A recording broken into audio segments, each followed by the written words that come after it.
Hey everybody, welcome back. Jerry and Melanie, how are you? Hey, doing good. How are you Doing today? great here. I'm doing good. You got your Kent State t-shirt on, you're doing good? Oh yeah, got to give a shout out to my alma mater. Melanie, where are you today physically? Where are you? I live in Ann Arbor, so I'm in my home office. Ah, that's nice. The campus there. I mean, that's everybody knows the campus, right? Right. All right.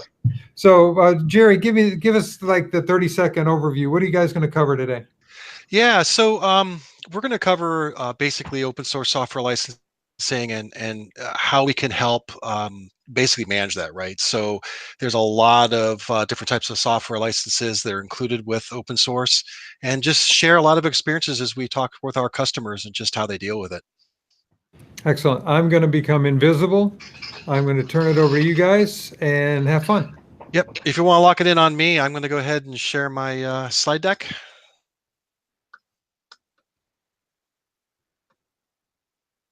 And give me 2 seconds here to share.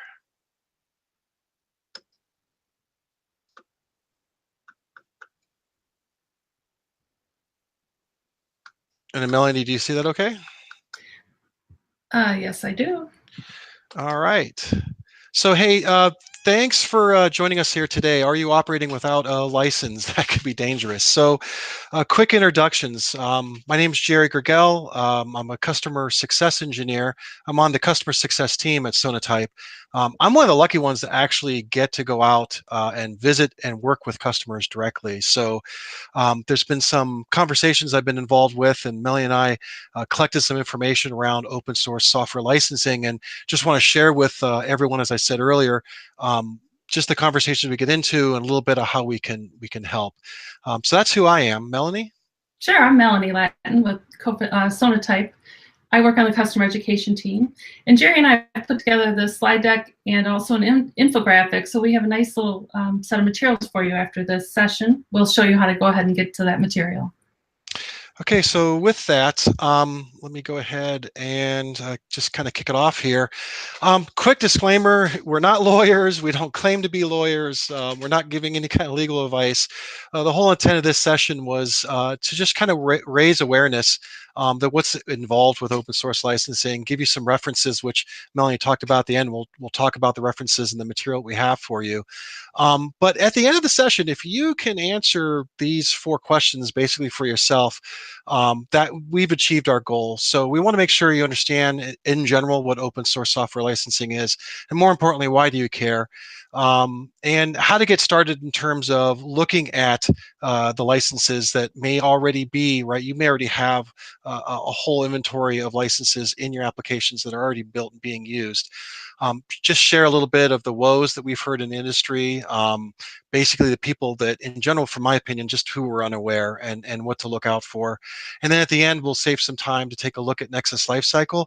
I want to plug some of the other sessions. I'm going to take a very top-level view just to give you an idea of, you may not know what Nexus Lifecycle can do with the policy evaluation and the application evaluation. So I want to share that. But the other sessions later today are going to get into some more practical use cases, and I think even some remediation. So if you like anything that you've seen here today, take a look at some of the other sessions. They're going to get much more detail around Nexus Lifecycle. So, what is open source what is open source licensing? Normally when you think about trademarks or copyrights or anything like that, you're thinking about things that protect a company or things that protect a person. In the case of open source licensing, it's really about protecting the software. The intent is to make sure that the software can remain open source, can be used and shared openly, right? So the whole intent around the licensing is to keep and preserve that. And not all the licenses are the same, but we'll see, and I just want to point out and give you some awareness, is that some of the licenses go a little bit further and they put more requirements on it. But just remember, the intent of really all of open source software licensing is to make sure that that software can remain open sourced and freely used. So why do you care? Again, some of the licensing, and we'll go through an example or two, put added requirements that state, in general, in layman's terms, if you use this open source software and if you distribute it, and we'll talk about what that means a little bit to give you an idea, but if you use this open source software, you have to make available, public available, the software that you've distributed. So you have to think about the company you're working for, any patents, any trade secrets, any, your software itself may be your competitive advantage, right? So it's really important to take a look at what is included with that open source software that's maybe already in the applications that you're using, and just sit down with your company to make sure that you're not putting anything at risk, right? So that's why you care. It's not that there's anything malicious going on with this open source software licensing. It's just some of those licenses your organization may deem a little too risky, and you have to know where those are, where they're being used, and just make sure you're protecting yourselves. So copyright and copyleft, tomato or tomato. So copyleft is a real thing. We'll talk about that. It's a bit of play on words. Um, I have to take a step back. When I first started looking at open source software licensing, again, I talked about the fact that I'm lucky. I get to go work with customers, and a lot of questions do come up around this. I started to realize that it sounds simple, but it can be a little tricky. And the simplest thing for me, I looked at all of it and realized there's really two buckets that we really care about. There's couple different categories, but the two that I really cared about and my customers care about are the permissive or liberal type licenses, and then the copyleft licenses. So these are two categories that you just want to make yourself familiar with and understand what they are. The permissive or liberal licenses, basically the license says, hey, you can do whatever you want with the software. You can modify it, you can use it. You're going to use it at your own risk, right? There's no warranty or anything. And pretty much in many of these licenses, they just want you to acknowledge the software, the original person who or group that produced that software, and just give them proper acknowledgement. Now, copyleft actually adds requirements, and there's, again, different types of copyleft licenses. There's two things, though, that are common, or two things that come up, which are distribution, which we'll talk about in a minute. And if you distribute your software, there are some added requirements, such as you have to make your software publicly available, or any changes that you've made to that open source software, you have to publish or make publicly available. And then sometimes there's notion of derivatives, meaning anything that was derived from the use of that open source software has to be kept under the same terms of the copyleft license. So these are things that are added to the licenses that, when I talked about, hey, do you have anything in your software that would be deemed competitive advantages or anything that you wouldn't want the public to know, you need to know what types of licenses are included with that open source, just so that you're not putting your company or your organization at risk.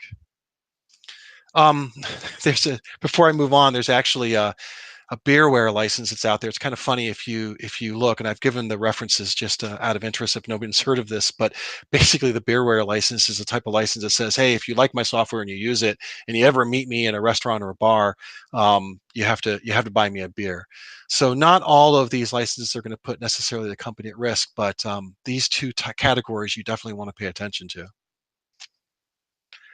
So a couple examples, and I'll peel off the onion on one of them, but some permissive or liberal licenses, the BSD, the Berkeley Software Distribution, the MIT, the Apache 2. These are things you're going to see all the time. These are very common. And again, these are the ones that in general, generally speaking, they just say, you can use these however you like, but you have to acknowledge us, right? You have to include these licenses with the software if you distribute it. It's an important note to also make that a lot of times people worry about, hey, if I'm just using the software internally, how does the licenses really affect us? You need to talk to your legal team, obviously, but in most cases, companies are viewed as a legal entity, right? As a person, as a legal entity. So you can use it freely internally. It really starts to get interesting when you distribute or start to sell software with open source in it. Again, it's your legal team that needs to make that determination, but permissive or liberal licenses pretty much say, hey, you can use this however you want, but give us acknowledgement. The copyleft licenses, the Feral GPL, for example, or just GPL in general, lesser GPL, these are all types of licenses that are fairly common. You'll see them out there, and they're the ones that add additional requirements. So let's just kind of peel the onion off of the AGPL one. So again, there are some references we have with the slides that we're going to share and the infographic that Melanie put together. There's some really good reference material out there. You can hit some public links and read about licenses and how they're described. I used many of those myself to put this together. But if you peel off the onion of this one, for example, it says, hey, you know what? It allows you to use it for commercial use. That's great. That's perfect. Not all of them do. But many of them just say, hey, you can use it, you can modify it, you can distribute it. And then, of course, what's not allowed in the license is to hold liable, right? There's no warranty. If there's a bug or something that software does that hurts your data, you can't hold the people who publish the software liable. Now, active projects, as we all know, out in the open source community, they do a really good job of trying to fix their bugs, of trying to get things out there for you to use, that the newer versions. But you got to really know that you're not going to be able to go back in time to a project that's not even active anymore. You need to be aware of these things. Now, in this case of the AGPL one, it adds requirements, and this is kind of interesting.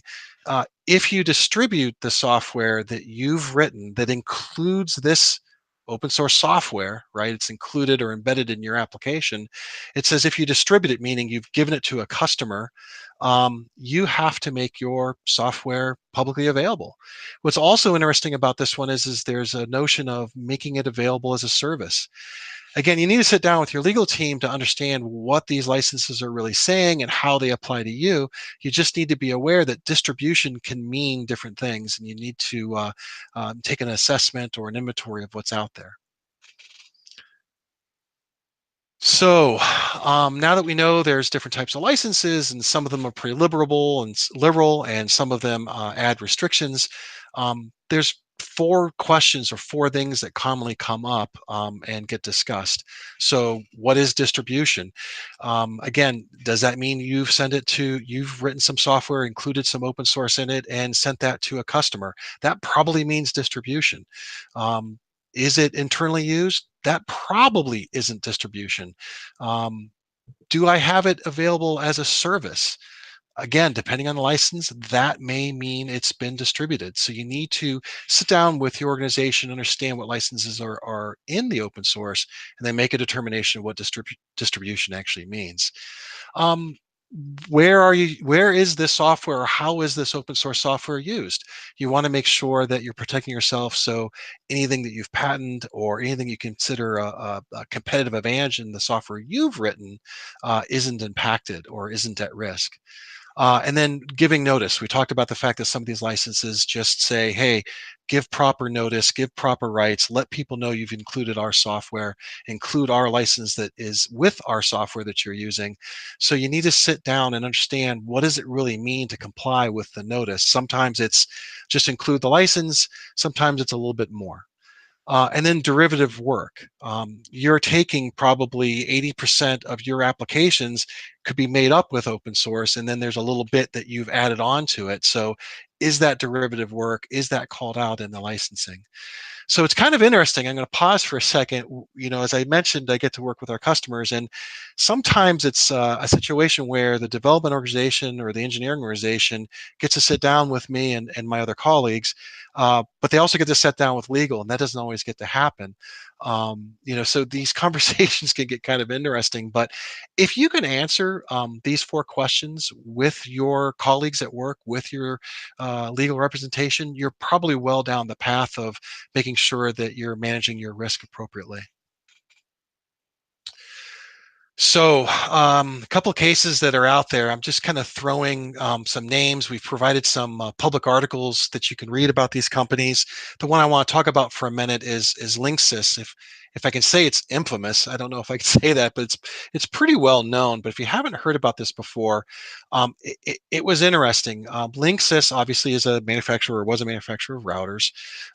They were acquired by Cisco some time ago. In one of their routers, in the source for one of their routers, they included the Linux kernel and some GPL open source software.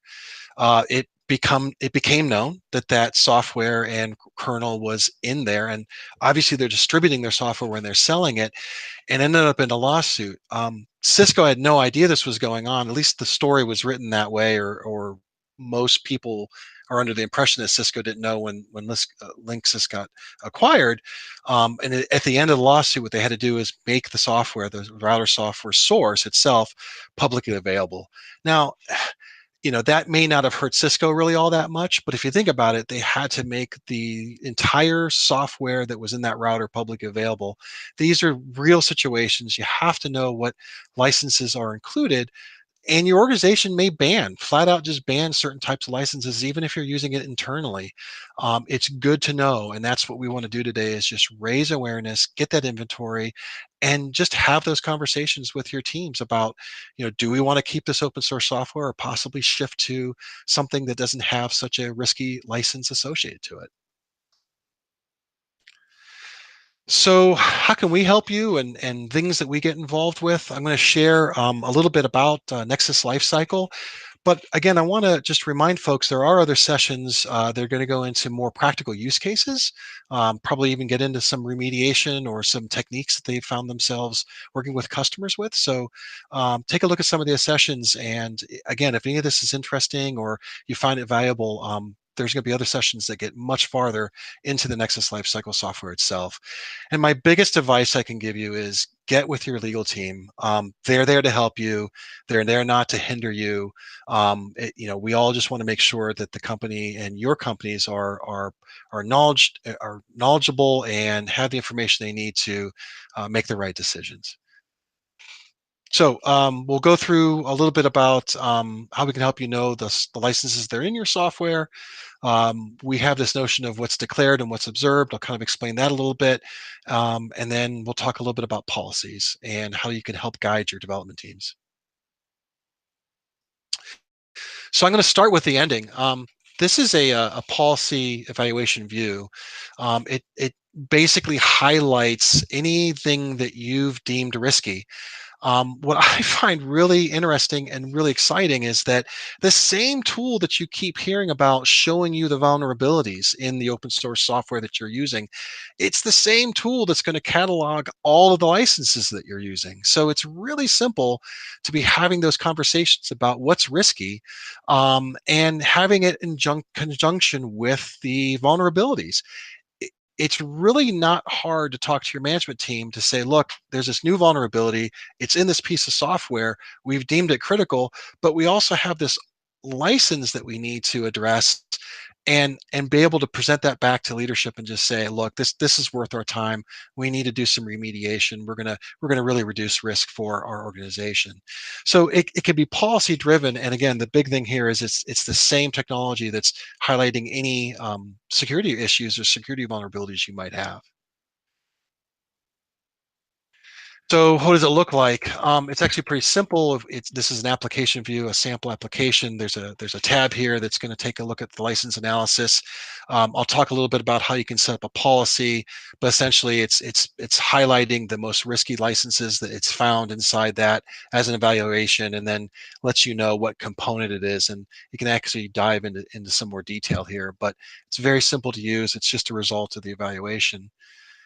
This is a component view. This component view actually gets into a lot of information, but let me just kind of focus you on a couple things here. If you haven't seen this before, it's actually giving you, the history of that component, this logback component that I picked as an example. It tells you what version you're actually using. It tells you what license risk there is. Is it something that you've deemed as a banned license? Is it something that's risky? Maybe it's very liberal and you're free to use it. And it also lines it up with the security risks. It'll go through and tell you what's been declared. So the declared is okay. So there's a license that comes with the software. This is the license type that's been declared. But Sonatype also does research. So what's really interesting is you get into conversations with your development teams about open source software that you've used, but that open source software might actually be using other open source software. So embedded inside of it might actually be another open source software project, which has maybe a different license that was actually been declared by the software you've actually pulled down, right? So what can get into an interesting conversation is well, which one is actually effective? Which one do we actually recognize? What's great is that we're pulling all that out and we're making that obvious for the conversation here, and then you can have those discussions, right? And then what's also interesting is the licensing can change over time, just like the vulnerabilities. The open source project or the originator of software may change their license, and so you can actually scroll through the information here. The research that we've done is presented to you, and you actually might be able to pick a version of that software with a license that's a little less risky. So the policies, this actually makes it really simple. So we provide some getting started templates out of the box. This is showing the band licenses, and you have the ability to sit down with your legal team, with your leadership team, and just say, which ones of these license categories are we going to say are liberal? Which ones do we actually view as liberal? Which ones do we view as risky or banned? So we do provide a lot of suggestions out of the box, but you can go through and customize this to your liking. Now, what's going to happen is these policies are going to have different threat levels associated to them. So if everything inside that application is very liberal, or you consider it very, very weak or very low risk, it's going to come back with a good evaluation. If all of a sudden somebody did some development and they added some open source software that had a very risky license associated to it, you can have notifications go off, or you can even break the build if you wanted to let everyone know this is a license that needs to be reviewed. Maybe it's not something we want to put into our software. So again, it's the same technology that's looking at all the vulnerabilities and giving you your threat levels. Your licensing now can be included in that evaluation so that you can have a full conversation around the total threat to your organization. I'm not going to get into this really deep, but Lifecycle has the ability to notify you at different points in your process. So if you look at this from a factory approach, what's going on in development? Are they pulling down software that may have a banned license or we view as a very risky license? Do you want to notify the developer? Again, that whole concept you've been hearing for the last day and a half about shifting left. It would be probably a lot better to tell your research and development team and your development teams early on that that's a license that's really risky, and have that conversation up front, rather than going through the entire development lifecycle, going through all your testing and releasing it and realizing that's really not a license that we really want to accept. So the earlier you can provide information, obviously, is better. But again, in the case of a banned license where the company just doesn't want to take the risk, you can set that to something that might fail the build when you're doing staging, maybe fail the build before release, not even let that into production. So these things are all configurable, just like the vulnerability and the security policies. You can set these things up to help give those guidelines to your development organization, and maybe even prevent a license from getting out there that you really don't want. So in summary, I really appreciate the last 20 minutes or so that we've been talking. I'm going to turn this over to Melanie for a minute or two. We've put some information together for you, and I'll let Melanie talk about that. Thanks, Jerry. That was really great. So to summarize what we were talking about today, as Jerry said, hopefully now you have a better understanding of what an OSS license is and why you should care about it. Also, we want you to be able to know where to get started using open source software. So if you're just getting into this, we're going to provide you with lots of references and lots of really great information. Jerry told you one story of Cisco who didn't care or wasn't aware of the issue with the license. We also listed a few other stories there, and we have links to those in the material that we're going to provide to you. And then also additional details on how Sonatype's Nexus Lifecycle can help you. So I'd like to invite you to join the discussion at community.sonatype.com, where we can continue this discussion. You can also download the presentation that you've seen here and the infographic that we talked about as well. Or you could send me an email to education@sonatype.com, and I'll send you a link right back to get to this information, the presentation, and the infographic. If you have any questions at all, go into that community and post them there, and we will be happy to respond to you. Thank you so much for your attention today. Yep, I really appreciate everyone's time. And Mark, that's pretty much the conclusion. I don't know if you had any questions or how you wanted to end it, but we are pretty much done.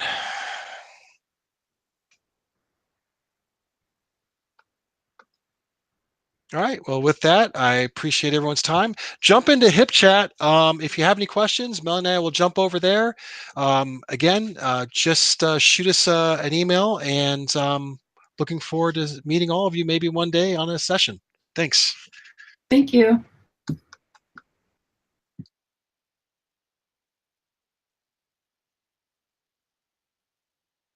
Great. Thank you guys very much. Let's see. Jerry's already bailed over the track. Melanie, you still here? Yes, I'm still here. All right. Well, thank you guys. It was it's interesting as far as what you guys are working on. When you're looking at this, Melanie, what's one of the most critical things that Jerry just went over? When you're looking at the whole overall scheme, what's the most critical thing people can be looking at?